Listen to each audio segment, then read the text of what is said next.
Halo guys, welcome back to Korea Ramit bersama orang Korea yang medok. Jadi seperti yang udah tak sampaikan di video sebelumnya, video kali ini tetap tak sampaikan, ceritanya tetap menarik tapi sedikit tak perhalus. Oke, langsung kita mulai. Cerita ini terjadi di daerah Jeonnam, Hwasun di Korea tentunya, dan ini berawal mula dari sebuah pasangan. Jadi ada seorang kakek nenek yang beda usia 5 tahun, pasangan gitu ya. Kakeknya ini berusia 75 tahun, sedangkan neneknya ini berusia 70 tahun. Mereka ini bekerja sebagai petani di desa, dan di sini yang perlu kita ketahui adalah satu hal, yaitu kakeknya ini memiliki cacat intelektual. Artinya apa? Intelektualnya itu tidak bisa berkembang dan berhenti di usia sekitar anak SD kelas 3 hingga kelas 6. Jadi meskipun udah berusia 75 tahun, cara berpikirnya atau cara bertingkahnya itu masih seperti anak SD kelas 3 hingga kelas 6. Nah, istrinya dan suaminya ini bisa dibilang hidup oke-oke aja, dan kadangkala si neneknya ini juga stres karena dibilang, ayo sekarang kita pergi ini nanem gitu. Iya, nggak lama keluar, nggak lama hilang, disuruh ngerjain ini nggak dikerjain. Dan kakeknya ini suka mengambil uang yang ada di rumah, entah itu di kantongnya nenek atau di mana. Ya kayak anak kecil, kalau lihat uang dia curi, pergi ke supermarket beli minuman keras. Nah, jadi sama aja kayak anak kecil, kalau dia nemu uang tanpa pikir panjang ke supermarket beli kue, beli permen, kayak gitu. Jadi neneknya ini sedikit stres karena hal-hal seperti itu, dan karena bayangkan kalau tiap hari harus menghadapi orang yang seperti itu kan sedikit susah ya, sedikit susah. Tapi neneknya ini jujur sudah bertahan cukup lama dan bahkan memiliki anak. Suatu hari seperti biasanya kakeknya ini dibilangi, ini loh kamu kok disuruh ngerjain ini nggak mau, gimana sih gitu. Ini juga tadi tak suruh nggak dikerjain kok malah keluar main terus kamu ini, ayo dikerjain gitu. Bukan berarti neneknya tidak kerja, cuma neneknya itu menjadi yang lebih memimpin dalam pasangan ini. Nggak tahu kenapa, mungkin kakeknya itu udah nggak tahan ya.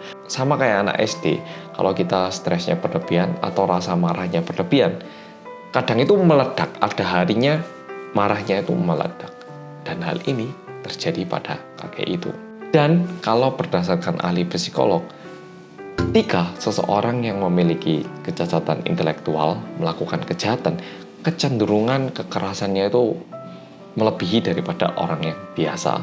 Karena mereka itu kurang tahu bagaimana caranya meluapkan emosi dan kurang tahu bagaimana caranya mengekspresikan emosi yang mereka miliki. Perasaan yang mereka miliki itu mereka nggak tahu gimana caranya menyalurkan ini. Jadi contohnya orang-orang yang tidak memiliki kecacatan intelektual itu kita kadang marah nih, ada yang ganggu kita. Kita itu bakal berpikir, apakah aku perlu marah di situasi ini, atau lebih baik aku menahan marah, atau aku perlu marah balik. Kita itu bakal berpikir seperti itu dan menghitung.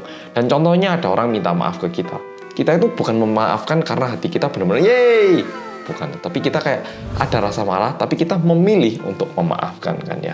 Jadi sama. Tetapi orang-orang yang memiliki kecacatan intelektual itu tidak memiliki kemampuan untuk belajar, bisa dibilang cara bersosialisasi. Sehingga suatu hari waktu neneknya memarahi kakek ini tuh langsung udah meledak. Udah harinya dia merasa 40 tahun aku bareng kamu itu aku nggak pernah marah. Tiap hari kamu marahin, kamu apa adanya nyuruh-nyuruh aku. Udah, dia langsung pergi ngambil senjata. Senjata yang dia pilih adalah, kan namanya aja petani ya, banyak alat-alat yang digunakan untuk petani. Itu aku kurang tahu namanya ini ya, kayak cangkul gitu ya, kayu terus tajam gini, modelnya tajam gini. Aku kurang tahu namanya ya, kayu terus tajam. Dia mengambil itu dan langsung menggunakan barang ini untuk memukul.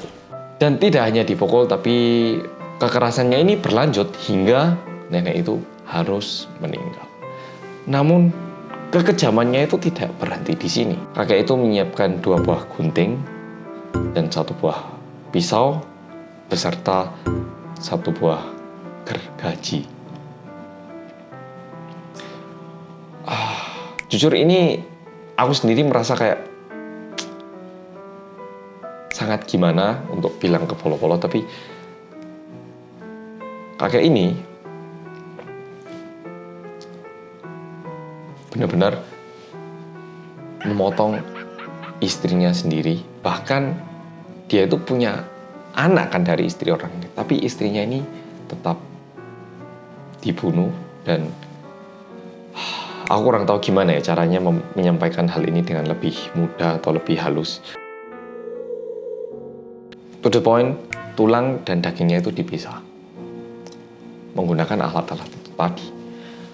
Tulang-tulangnya ini ditanamkan di lahan tempat taninya, sedangkan daging-dagingnya ini ada yang dikonsumsi di tempat, ada juga yang disimpan di kulkas. Nah, kenapa disimpan di kulkas? Tak ceritakan bentar lagi. Setelah pembunuhan ini pun, kakek itu biasa-biasa saja. Bahkan seperti yang aku sampaikan barusan, memakan daging itu. Nah, namanya di desa kan kita saling kenal sama tetangga ya, nggak kayak di kota kayak oh orang sebelah kurang tahu siapa, ya tahu siapa tapi nggak terlalu dekat. Tapi kalau orang kampung kan lebih kenal kan satu sama lain. Apalagi rumahnya kakek nenek yang ini, karena semua tahu kalau kakek itu memiliki kecacatan.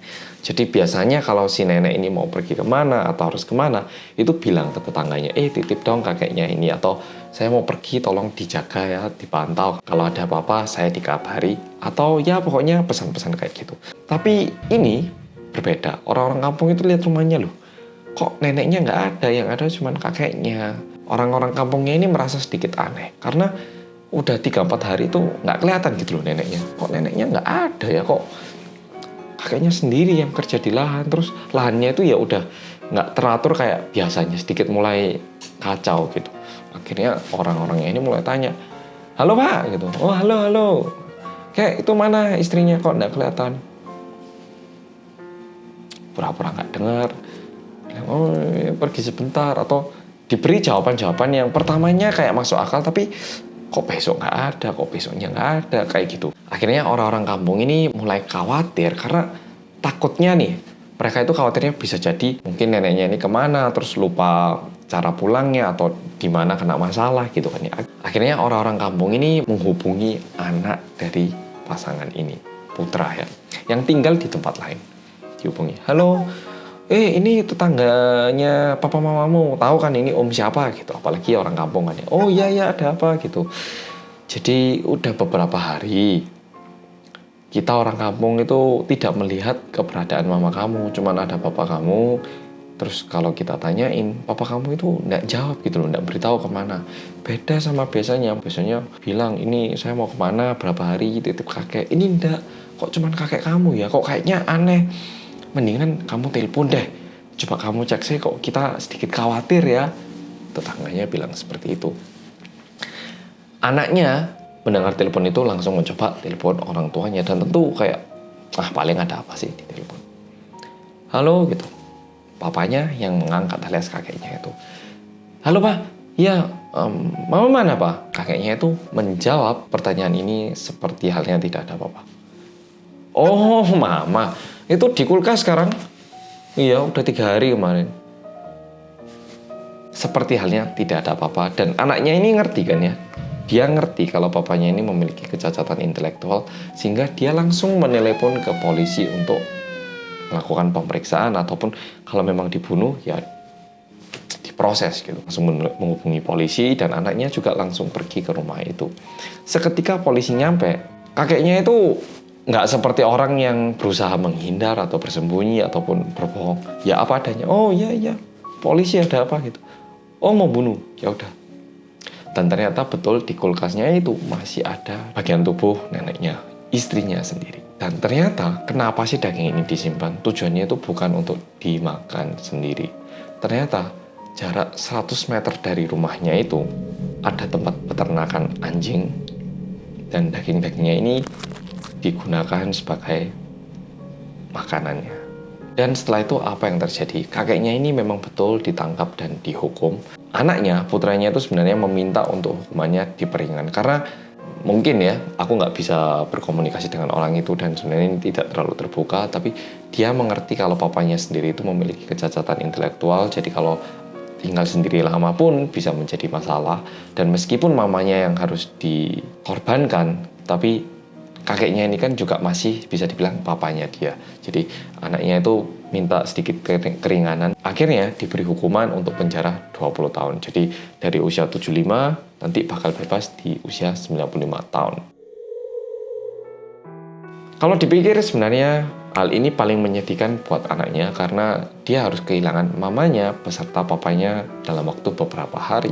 Dan setelah aku baca-baca lebih lanjut, ternyata ada beberapa orang yang kanibal, tau kan ya, yang suka makan orang. Ya, dan mungkin di video berikutnya aku bisa bahas sedikit lebih lanjut tentang kanibal dan kasus-kasus yang melibatkan kanibalisme. Dan setelah membaca kasus ini sebenarnya aku juga berpikir, kalau aku yang menjadi nenek itu, apakah aku bisa lebih baik sih berkomunikasinya? Dan aku merasa kemungkinan besar aku sendiri juga nggak tahu caranya gimana. Dan kita yang tidak memiliki kekurangan seperti itu kecenderungan cuma berpikir, wah ini yang bahaya itu mereka. Dan kita mulai menjauhi mereka. Seharusnya kita itu belajar, ataupun pemerintah mengajari orang-orang seperti kita yang tidak memiliki kekurangan ataupun kecacatan, bagaimana kita bisa berhubungan lebih baik lagi dengan orang-orang seperti ini, agar orang-orang yang memiliki kecacatan bisa beradaptasi dan bergaul dengan semua orang. Karena kalau mereka tidak bisa berbuat apa-apa, bukankah kita yang harus mengalurkan tangan kita untuk nolong mereka? Oke Rek, jadi video kali ini kayak gitu. Semoga polo-polo terhibur sama video Detektif Reomit kali ini, dan sampai jumpa di video berikutnya. Bye-bye. Ayo